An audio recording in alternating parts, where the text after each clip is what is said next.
अगर तुमने इस वीडियो में क्लिक किया मतलब तुम्हें साइंस में बहुत डाउट है। अगर मैं चाहूँ तो तुम्हें यहाँ पे मैं एक बरोबर टाइम टेबल बना के दे सकता हूँ तुम्हें कौन सा सब्जेक्ट कब करना है कैसे करना है। बट वही बात है कि 10 में से कोई एक जन फॉलो करता है। सो इस वीडियो से तुम ये सुन के चल जाओगे तुम्हें मार्क्स कैसे लाना है, कौन से स्टेप्स फॉलो करना है कि जब तुम एक चैप्टर पढ़ोगे साइंस में। अगर हम फर्स्ट टाइम मिल रहे सो I am Saksham, I score 97% in class 10th and 94 in science. देखो science is divided into 3 parts, theory, practical and concepts. अब थ्योरी तुम्हें लर्न करनी पड़ेगी, कॉन्सेप्ट्स तुम्हें अच्छे से क्लियर करने पड़ेंगे। प्रैक्टिकल्स की बात करो तो मैं यहाँ पे एक्टिविटी बोल रहा, डायग्राम्स बोल रहा, एंड इक्वेशंस बोल रहा, एंड न्यूमेरिकल्स बोल रहा ऑफ फिजिक्स। अगर तुमने कोचिंग नहीं लगाया है तुम सेल्फ स्टडी करते हो तो साइंस का एक चैप्टर पढ़ते समय तुम्हें ये स्टेप्स फॉलो करने हैं। फर्स्टली तुम्हें हर चैप्टर का वन शॉट देखना है। वन शॉट को ऐसे टीचर से देखना है जो तुम्हें प्रॉपर्ली नोट्स प्रोवाइड करे, बिकॉज अभी तुम्हारे पास इतना टाइम नहीं है कि तुम खुद के नोट्स बनाओ। सेकेंडली तुम्हें वन शॉट के बाद एक बार एनसीईआरटी पढ़ना है, बिकॉज एक बार ओवरलुक हो जाएगा कि एनसीईआरटी में लिखा क्या है, क्योंकि उससे एमसीक्यूज बहुत सारे बन जाते हैं। थर्ड की तुम्हें अपने नोट्स बनाने हैं, but short notes banana, because तुम्हारे पास अभी तक टाइम नहीं है एंड बस बचे हुए 2-3 महीने हैं। ये तो बेसिक चीजें जो सब लोग करते हैं, सब लोग बताएंगे तुम्हें ऐसे ऐसे फॉलो करना है। बट अभी रिवीजन कैसे करना है,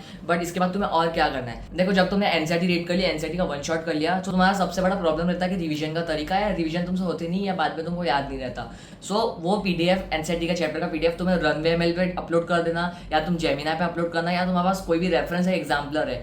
सबसे पहले रिवीजन के लिए तुम पहले एक बार थ्योरी रीड करना, देन उसके बाद तुम एमसीक्यूज करना। जितने ज़्यादा एमसीक्यूज कर सको तुम चैप्टर के, उतने ज़्यादा एमसीक्यूज करना, बिकॉज वहाँ पे तुम्हारी आधे से ज़्यादा रिवीजन हो जाएगी।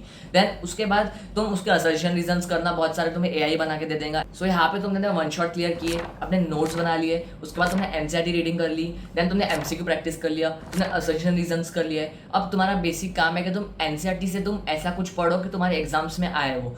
सो एनसीईआरटी में तुम्हें कौन सी चीज़ें स्किप नहीं करना है। Firstly that blue boxes, orange boxes, जो भी तुम्हें मिले बॉक्सेस। सेकेंडली एक्टिविटीज जितनी भी है एनसीईआरटी में उससे एक बार अच्छे से पढ़ लेना। डायग्राम्स, इक्वेशन एंड एनसीईआरटी के क्वेश्चंस एंड सॉल्व एग्जांपल्स, ये सब चीजें अच्छे से कर लेना, बिकॉज यहाँ से तुम्हें क्वेश्चंस मिलेंगे एग्जाम में।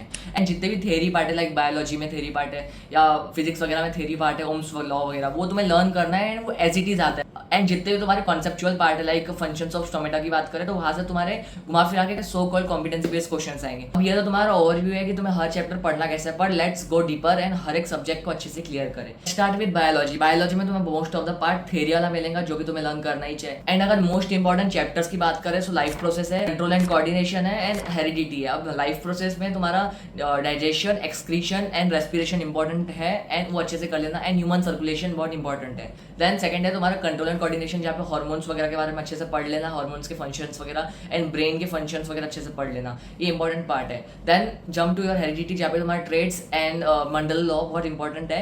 एंड ऐसे ही मैंने पीडीएफ बनाया है चैप्टर वाइज, जहाँ पे तुम्हें टॉपिक वाइज क्वेश्चंस मिलेंगे बहुत सारे जो तुम प्रैक्टिस कर सकते हो। You can see here and you can take from the description. And तुम्हारा लास्ट चैप्टर जो कि आर एनवायरमेंट है, जो कि बहुत कॉन्सेप्चुअल बेस्ड है एंड बहुत ईजी चैप्टर है। सो ये 5 मार्क का वेटेज रखता है, इसको अच्छे से कर लेना। अब बायोलॉजी में तुम्हें 2 बुक्स बनानी है। फर्स्टली तुम्हारे जितने भी एनसीईआरटी के क्वेश्चन आंसर है वो तुम्हें लिखे होने चाहिए वहाँ पे। सेकेंडली एक नोट्स वाली बुक पकड़ो, या वहाँ पे तुम डायग्राम्स डालो पूरे, वहाँ पे जितने बॉक्सेस है उसके छोटे डिस्क्रिप्शन लिखो, एंड एक्टिविटीज एक बार खुद के मन से एक बार लिख के रखना। अब अगर केमिस्ट्री की बात करें तो केमिस्ट्री में थ्योरी से ज्यादा कॉन्सेप्ट है। अगर तुम कॉन्सेप्ट समझ गए तो तुम्हें हर टाइप के क्वेश्चंस कर सकते हैं। फॉर एग्जांपल सॉल्ट है, सॉल्ट की अगर तुम्हें प्रॉपर्टीज पता हो तो तुम्हारे जो कॉम्पिटेंसी बेस्ड आते हैं कि फाइंड कि एक्स कौन सा सॉल्ट है या एक्स क्या है, सो वो वहाँ पे तुम्हें जम जाएगा, बिकॉज तुम्हारा कॉन्सेप्ट यहाँ पे क्लियर है। यहाँ पे हर एक डेफिनेशन याद होनी चाहिए। फॉर्मूला एक फॉर्मूला शीट बनाना जहाँ पे तुम इक्वेशंस वगैरह अच्छे से लिख के रखो। सेकेंडली तुम्हें यहाँ पे हर एक सॉल्ट की प्रॉपर्टीज अच्छे से याद करनी है, कोई भी एक बैलेंसिंग की ट्रिक याद कर। अब केमिस्ट्री में रिवीजन कैसे करना है। अब एनसीईआरटी मुझे साइंस की थोड़ी सी सूटेबल नहीं लगती। सो पहले एक नोट्स होने चाहिए तुम्हारे पास, एंड स्टार्टिंग से एंडिंग तक तुम पहले जितने भी डेफिनेशंस है वो अच्छे से पहले तुम्हें लर्न करना है। सेकेंडली अगर तुम्हें कॉन्सेप्ट पे फोकस करना है तो एक काम करना है कि तुम एक बार इक्वेशन पढ़ लेना, उसके हिसाब से तुम मन से अपनी डेफिनेशन बनाना। फॉर एग्जांपल अगर हम डिस्प्लेसमेंट की बात करें तो CuSO4 प्लस Fe है, तो उसका बनता है FeSO4 प्लस Cu। सो यहाँ पे अगर हम बात करें तो higher reactive element replaces the smaller lower reactive element. तो तुम्हें ऐसे अगर डेफिनेशन भी याद है तो तुम इक्वेशन खुद से बना सकते हो, बट यहाँ पे तुम्हें एक एलिमेंट सीरीज अच्छे से याद होनी चाहिए। अब अगर फिजिक्स की बात करें, फिजिक्स में थ्योरी मिलेगी, कॉन्सेप्ट्स मिलेंगे एंड न्यूमेरिकल्स मिलेंगे।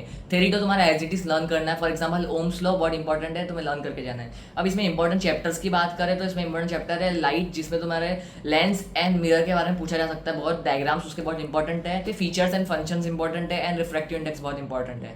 सेकेंडली इलेक्ट्रिसिटी चैप्टर बहुत इंपॉर्टेंट है, जहाँ पे ओम्स लॉ इंपॉर्टेंट है एंड सर्किट्स वगैरह के डायग्राम्स एंड उसके न्यूमेरिकल्स आ सकते हैं। और फिजिक्स में क्या करना है, जितने भी फॉर्मूलाज एक पेज पे लिख के रखना है कि तुम्हें आसान पड़े एंड टाइम पर रिवीजन करने के लिए। और मैं 2025 का पेपर बताऊँ फिजिक्स का, सो मुझे most of the numericals NCERT based concepts ही मिले थे यार, थोड़े बहुत ईजी थे, हार्ड थे नहीं।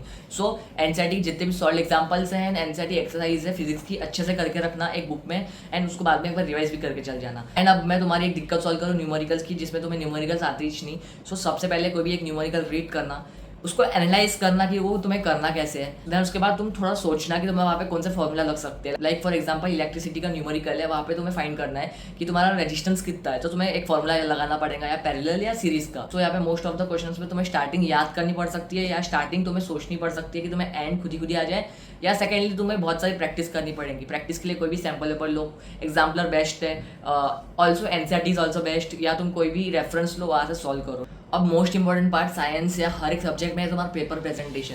एंड पेपर प्रेजेंटेशन वाली वीडियो में तुम यहाँ पे देख सकते हो, जहाँ पे मैंने हर एक चीज़ डिटेल में बताया कि पेपर प्रेजेंटेशन कैसे करना है। उसके साथ साथ एक प्रॉपर स्ट्रक्चर बनाओ साइंस पढ़ने का, हर एक चैप्टर में पहले वन शॉट देगा, फिर उसके बाद नोट्स बनाए, एनसीईआरटी रीडिंग की, पीवाईक्यूज की, एमसीक्यूज की, फ्लो में चलो तो तुम्हारा हर चैप्टर हो जाएगा, एंड तुम्हें बाद में दिक्कत भी नहीं जाएगी। अब बात करें पीवाईक्यूज कितने करने हैं, तो लास्ट 2 to 3 ईयर्स के पीवाईक्यूज कर लेना कि तुम्हारे क्वेश्चन का फॉर्मेट एंड क्वेश्चन का लेवल कैसा है। उसके साथ साथ 5 से 6 सैंपल पेपर कर लेना टू मैनेज योर टाइम, बरोबर टाइम पे मैनेज हो तुम्हारा, एंड टाइमर लगा लेना एक बार। अब अगर मैं जेन्युइनली बताऊँ कि तुम्हारे लास्ट के 3 मंथ्स बचे, अगर तुम्हारा कुछ भी नहीं हुआ है तो स्टार्ट कर लो अभी, कैसे भी स्टार्ट करो, थोड़ा थोड़ा पढ़ो, पर अच्छे से पढ़ो वो चीज़, ठीक है। एंड अगर तुम्हारा बहुत सारा बाकी है भी करना, सो टिल दिसंबर एंड अच्छे से कर लो। उसके बाद jump to your sample paper, PYQ जितना कर सको प्रैक्टिस उतने कर लो, एंड आखिरी के 15 डेज में बस रिविजन करना और कुछ सैंपल वगैरह करना।